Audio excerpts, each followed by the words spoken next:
Good Friday, everyone. Welcome to the Volquest.com mailbag podcast brought to you by Blue Water Climate Control. Check them out on Twitter at BlueH2O_climate. You can also check them out at BlueWaterClimateControl.com. We'll get right to the questions with Jesse Simonton, Austin Price, Rob Lewis. Glad to have you along with us on this Friday. Austin, to you, chances with Colson and Munden. Go.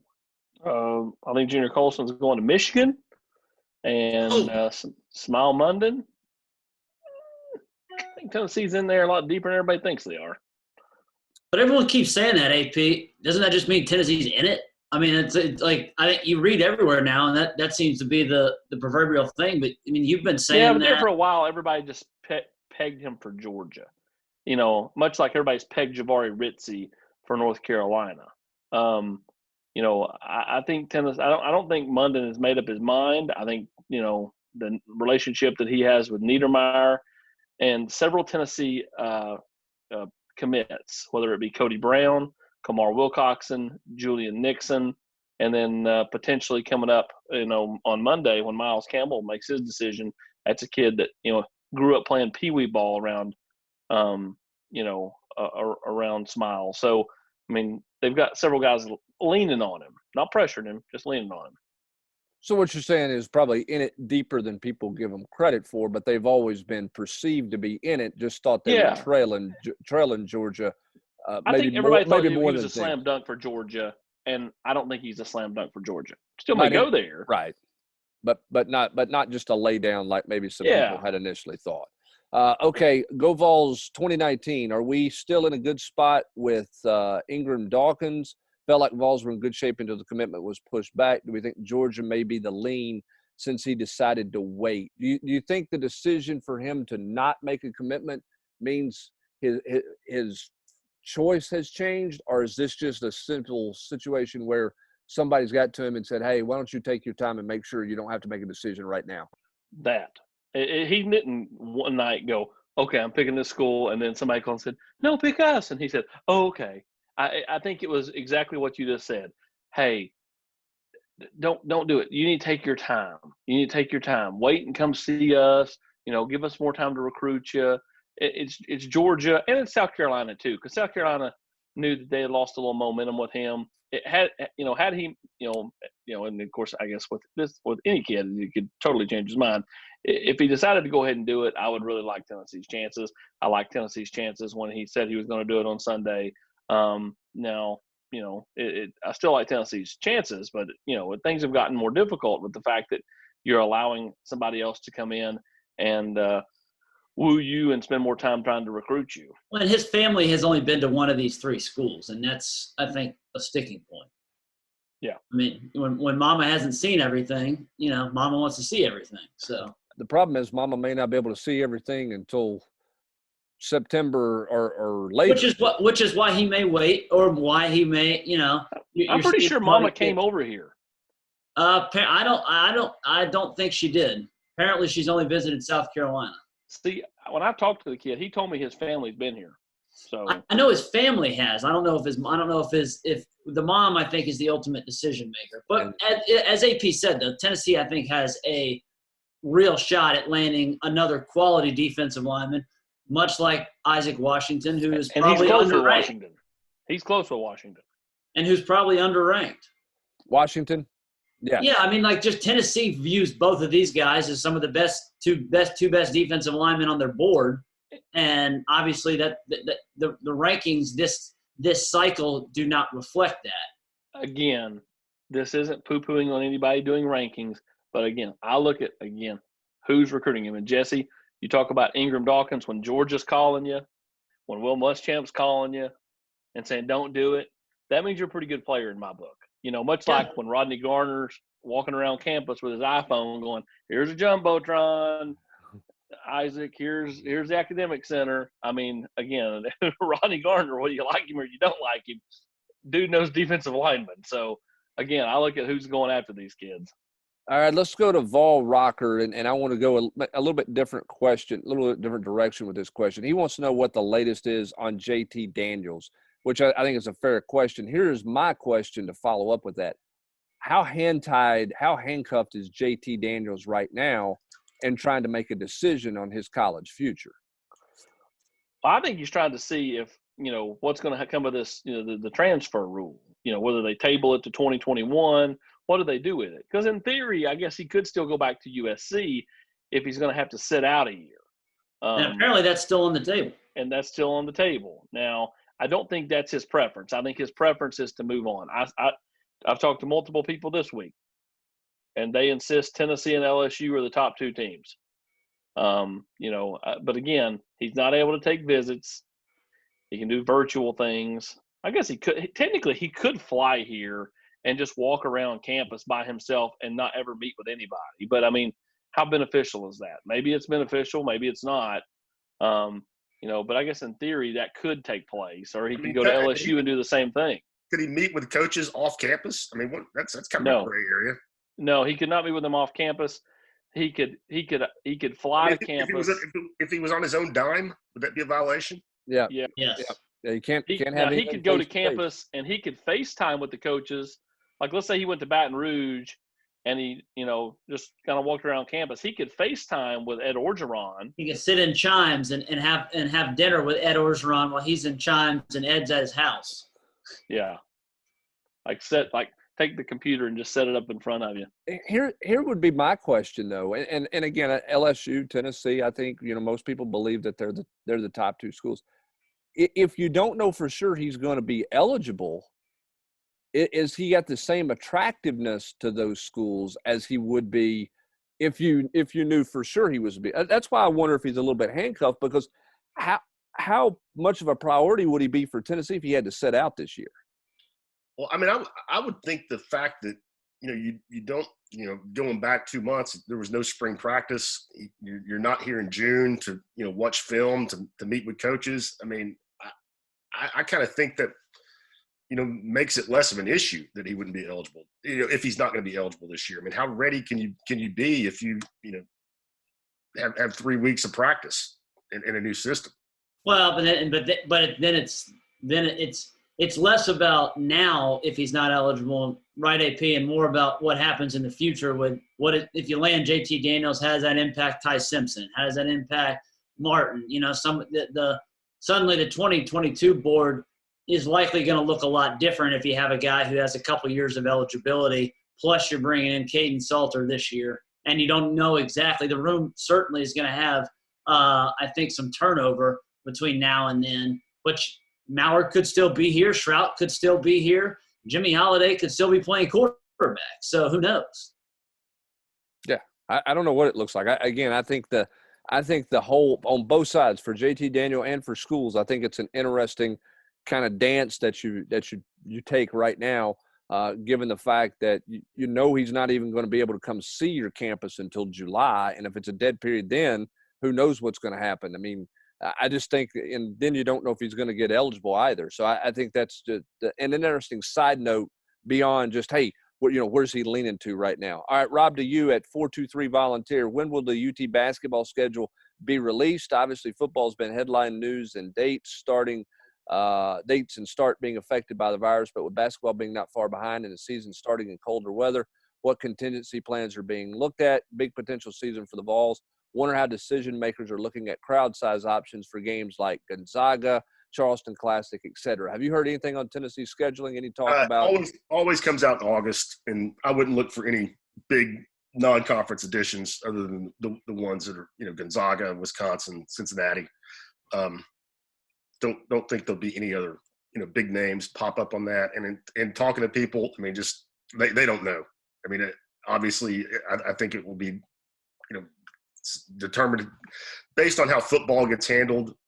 I think that will influence a lot of basketball, but talking to some people who I would conservatively say are very close to the situation, they don't know what crowd size will look like or how that's going to be handled. And I think they've got, obviously that sport's got a few more months to figure it out, so they can wait and see what happens with the NFL. They can wait and see what happens with if Major League Baseball ever decides to play, and then obviously college football, as you mentioned, NBA. Will be playing before college and preseason, and there'll be a lot more data out there. Yeah. All right. UT Clause 5, with the upcoming NIL changes and students being able to monetize their social media presence, do you see more recruits taking the Pied Piper role like Wilcoxon has and build up a massive social media following while still in high school amongst their team fans and make money off that group later with influencer type opportunities while on campus. I don't think social media is going to carry a ton of dollar signs for recruits out there whenever this goes into effect. Maybe some, but I just don't know that specific social media following. I mean, does it help their branding before they get to college to give them an opportunity? Sure. And I use the example. I mean, Zion Williamson had 1 million followers on Instagram when he was coming out. So I think he could have been set up more than anybody we've ever seen before. But I don't know that you're going to see a lot of guys making money off their Twitter after they commit to that particular school. They're going to make more, money off of, get a sponsorship with somebody because of their following within that school's Twitter following. That's just my opinion. Yeah, The Athletic did an interesting study on this about a week or 10 days ago. And there is some evidence that if you have a massive following, particularly on Instagram, these athletes, I think, would get some significant compensation, but that's going to be few and far between. Kamar Wilcoxon, who has, 15,000, I don't know exactly how many Twitter followers he has. The likelihood, to Hubbs' point, is that he's actually more likely to almost build off his name in his own local community, where a bank or a whatever, future Tennessee star Kamar Wilcoxon is promoting something, in somewhere in Georgia. And then maybe he has some sort of similar, deal here in Knoxville. And so I think for the stars, the guys who are some of the top 10 players in the country who can amass these giant followings, perhaps they, especially probably in basketball, can figure out some ways to monetize it. But overall, I don't think there's going to be a ton of dollars there for guys lower on the totem pole. Even a 4-star like Kamar Wilcoxon, top 250 guy. Right, and I think the issue from the high school kids are going to be what game-changing high school prospect gets a national brand, gets a deal with some kind of national brand out there that could affect his college choice because of his affiliation with that national brand. I think that's going to be one of the big things that comes along whenever the next whoever in whatever sport comes about. How does that affect the college decision? Because they're already attached in with some national brand somewhere, particularly a shoe company, as we referenced and I mentioned a couple of weeks ago. I think you hit it with a guy like Zion, Hubbard. I think it'll be more common in basketball because they're going to be just 1 year removed from being professional athletes, as opposed to football, where I don't, I think it's more rare. I don't think you're going to see many kids like Zion, with 1 million followers when they're 18 years old. Well, and there's more personality in basketball because it's not behind a face mask. Yeah, no helmets. So you know those kids, their personality as a high school player, whereas they're just more of almost a camp number type deal, if you will, from a high school football player heading into the college ranks, unless you're a diehard recruiting follower. All right, let's get to the next question here. Any rumblings out there that there will be an extended camp since spring was canceled, say starting mid-July? Who's got the best chance to step up and replace JaJuan Jennings? Will Tennessee be better on both sides of the ball this year? Guys, in my conversations and everything I've read and talking to people, the 6-week thing seems to be the most prevalent deal when you talk about an extended camp. Everybody that I talk to and you read about seems to be – that's the one thing that the Power 5 conferences seem to be almost unified about in this, is if it gets back started, that they need a 6-week training camp. Not 6 weeks of hitting every day, but, some OTAs to kind of make up for the loss of spring practice before you get into your traditional, 3 or 4 week camp. So that would be a 6-week camp. When that starts, who knows, but the season wouldn't start until that 6-week period is up once a training camp, style deal opens up. That's the thing I continue to read and hear from what everybody else is kind of telling me out there. I don't know, you guys may be hearing something different, but I keep hearing the 6-week deal. Which is why I think if that time is accurate, in the next 3 weeks, but by basically that first week of June, there's going to need to be some clarity on some decisions, because the deeper you get, and even to the middle of June, that's when you're starting to having to push stuff back. Yep, I would agree with that for sure. Best chance to step up and be JaJuan's replacement. Going Palmer, Gibbs. I don't think anybody really knows, because as Jesse pointed out, earlier in the week during the look back at the South Carolina game, the hidden yardage, I don't know if it's something you can really replace. But I think probably D'Angelo Gibbs is who the staff thinks may fit that role best. Just, as far as a guy that goes across the middle and plays the similar type position to what JaJuan did. All right, and last one, this one to you, Rob. Will Tennessee be better on both sides of the ball this season? I mean, I think they'll be better on the lines of scrimmage, especially, the offensive line, I think, has got a chance to be the best we've seen in a long time, when you're not just talking about your starters, but your depth. And, I think defensively, I think fans should be excited about the front. Now, I don't know, we've all talked about it. What are they going to do on the edge? What are you going to do at safety? But I think overall, I think they'll be better. All right, Vol in LA, which is more likely if you had to bet? Football season begins in 2020 or 2021? 2020. I'm with Austin. Too much money, too much TV money. I think there's a chance it will be altered, whether it's taking away some non-conference games, whether it's starting 2 or 3 weeks early. In some form or fashion, I can definitely see it being altered, but I think there's some semblance of a season. Jesse? Yeah, I still, I'm leaning that because I want that to happen, but I don't know. I just, it seems like every day there's a bit of optimistic news, and then 2 days later, 2 hours. 2 hours later, it seems like we walk 6 steps backwards. So I think there's a lot of complicating factors of trying to do a season in 2021. Logistically, for the safety of the athletes, in terms of playing effectively 2 seasons in a calendar year. Do you have guys like Trevor Lawrence and stuff opt to ultimately sit out because the season would effectively run right up in through NFL, the combine and what have you. So if they're going to play football, I think they figure out a way to play it this fall. All right, Vol Lover, a couple of questions. Is JG still the quarterback on this team by the end of the 2020 season? If he stumbles, who emerges? Is anything less than an 8 regular season wins considered step back? And will UT hold on to this recruiting class if that's the case? I think it's up to JG. I can't answer. I can't make that prediction. I think he will go in and be the starting quarterback on this team if they play this season. If he stumbles, who emerges?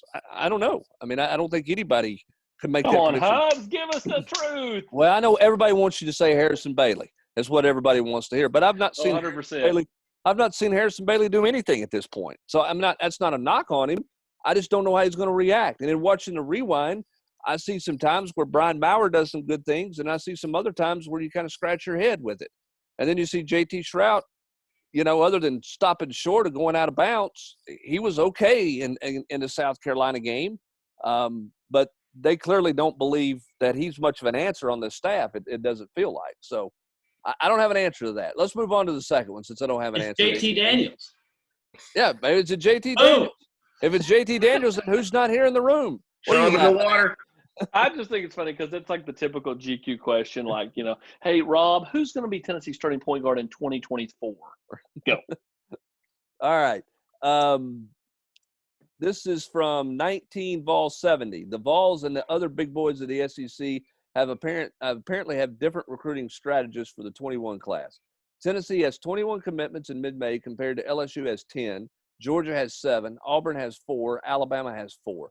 What are your thoughts on the differences in the 21 class strategies in terms of assembling? Why has Tennessee got 21 and nobody else hardly has double digits? Well, the big boys? It's not like Auburn didn't push to get Dylan Brooks. It's not like, that Florida wasn't trying to hold on to Kamar Wilcoxon or whatever else. Tennessee's taking the strategy of let's get them in the boat. I think, everybody on staff would be the first to acknowledge there's going to be some attrition, whether it be Tennessee inflicting the attrition themselves or, the kids deciding, hey, I want to relook at my recruitment. Either way, if you hold on to a majority of the nucleus, though, you're setting yourself up to have a pretty good class. That's why Tennessee is going to continue to recruit all positions across the board, even if it looks like they're full at those positions, because you have to. And so, Auburn and Alabama, I think that they're looking at things like, okay, hey, we can come in and still become a player for a guy like Dylan Brooks. We can still become a player for a Cody Brown if we want to go down that road, whatever. But I think Tennessee's looking at it like, hey, let's get them in the boat. I've talked to a couple of different head coaches, a couple of different position coaches, and to a man, that they don't disagree with Tennessee's strategy. I mean, get them while you can get them. Well, and that's the thing. I mean, Tennessee already kind of had a baseline of commits before this binge started. Several guys who'd gotten in the boat, and then if my math is correct, I think they've had 14 guys jump in since the NCAA mandated recruiting stoppage, moratorium, which is obviously more than all these other schools. And a lot of it is a combination of what AP was just saying. I mean, it's, they've used the momentum to their advantage. They're taking guys and they're saying, hey, we'll figure it out. And they're definitely leaning on some guys to say, hey, now's the time. You want to get in, you better get in. And that strategy's working. But I think AP and I agree. You're going to see Alabama. Alabama's not going to finish. Alabama's like 50th or whatever right now. They're going to finish in the top 5, top 10. Georgia's going to be right up there. LSU's going to be right up there. Tennessee's going to have to keep battling to kind of land a top 5 class. I mean, look, a year ago, Tennessee had several commits. Yeah, and then they end up losing a few. But what did they close with down the stretch? Who saw Tennessee closing with Malachi Wideman and some of those guys that they added in December and January? That's why I said Tennessee's going to continue to recruit guys, even at positions that they're already full at. I mean, it's one of those things where Tennessee is really looking at the overall aspect of the class, and they added a guy like Wilcoxon because they knew he was an alpha, and what's he done? He's been phenomenal out there, just going after recruit after recruit after recruit, getting on Zoom calls, getting on this and that. So, I mean, to me, every little domino that has fallen to this point has been calculated enough to get more dominoes to fall. Well, and I just think you keep – I mean, because we have no idea what the landscape's going to look like this fall, what kids are going to do, you just got to keep recruiting. I mean, you can't stop. You can't say, okay, if you get to 24, 25, say, okay, we're done with our class. You better keep recruiting because everybody's going to be recruiting your guys, and you just don't know who's going to bounce around. I mean, the unknowns right now are crazy. I mean, think about this. How many kids today from San Diego State, Fresno State, and San Jose State have started calling schools, to see if they might have interest in them? Because, they're not going to go to a campus this fall. So the perception they have is they're not going to play football. So what's it all going to look like? I mean, whenever it kind of gets back going, there's going to be a wild, wild west element to this thing because of so many guys moving around, so much jockeying moving around. Is the NCAA going to give you a little break on the 85 number? Jesse was talking about you got to get a roadmap. And you were talking, Jesse, about you think, you hope it starts this fall, but there's so many questions that have to be answered. Every day you can sit around and brainstorm and think of another 50 questions that has to be addressed before you can just simply go back to playing football with the way everything is right now. Well, and what happens, let's say there's not high school football in certain states, but, there's college football. All the kids that are in those states where there's no high school football, what are they going to do on the weekends? They're going to take trips. They're going to take unofficial visits. They'll take some official visits. If they let you. If they let you make those trips. I mean, if you don't have fans in the stands, you can't say, hey, you can take it. Like San Diego State doesn't want to quit playing football, okay? They're not – their university has made a decision. Well, they can't bring anybody to campus this fall. If you're not going to have anybody on that campus, they can't recruit at all. Which is why these multiple coaches have told me it's smart to fill that boat up now. If you can fill it up now granted, there's still a ton of good players out there, and they're going to end up, as Jesse said, at the Alabamas, Auburns, LSUs, and so on and so forth. But, if you can kind of go ahead and get the guys you really like and covet in the boat, then that's a feather in your cap. Well, and part of that, too, is just you're living in the moment because you don't know what tomorrow is going to bring. And so again, we've touched on this in previous pods, but college football is in a very unique deal right now where they have no overarching commissioner. All these conference commissioners are going to do their thing, but that doesn't necessarily mean that Sankey is going to do what the guy out in the Pac-12 wants to do. Now, they claim that they're all going to be on the same page, allegedly, because of the massive amount of money for the playoff. But we'll see. We'll see how that plays out. It's also, again, I continue to maintain, and this is just my opinion, but we're kind of at the Spider-Man meme right now with all this stuff, where everyone's pointing their finger at each other and seeing who's going to kind of click first. Because, I think most people were hoping that, baseball would come up with a plan, but the players are kind of like saying, well, we don't know. The basketball players now are allegedly pushing, but those are professional athletes. How that trickles down then into collegiate athletics is still I think it's still to be determined. And these next, like we said earlier, these next 3 weeks, I think are going to be huge in terms of a timeline for the future. And Rob, don't you think a lot of people are going to be watching just TV numbers for like NASCAR this weekend? I know NASCAR is a vastly different sport than a team sport, but when TV numbers start coming out, I just think that that's going to capture the attention, particularly of the professional sports, of some people saying, hey, yeah, we need to get back to action here because there's money out there. There's going to be some money available in the TV revenue side of things, and we just can't stay shut down. Yeah, I think money is going to drive it all. I mean, right. I mean everything. I don't know what the crowd situations are going to look like, but the TV money is the main reason I think college football is going to happen, and certainly NFL football. I mean, who's greedier or more business driven than an NFL owner? I mean, you're talking about Fox, NBC, ESPN, Budweiser, Honda, Chevrolet. I mean, there's just too much money out there to think that it's not going to be on TV. And by the way, it's a TV negotiation year for the NFL. Yeah, and then contracts NFL, are up. Which is why too. But I will say this: what complicates like even the comparisons of the NFL to college football? The NFL's having discussions about almost doing a similar NBA quarantine thing, where they all go to Dallas or like the crazy 4 high school football fields and playing some crazy rotation without fans. And that's not going to happen in college. You just can't do that. It's impossible.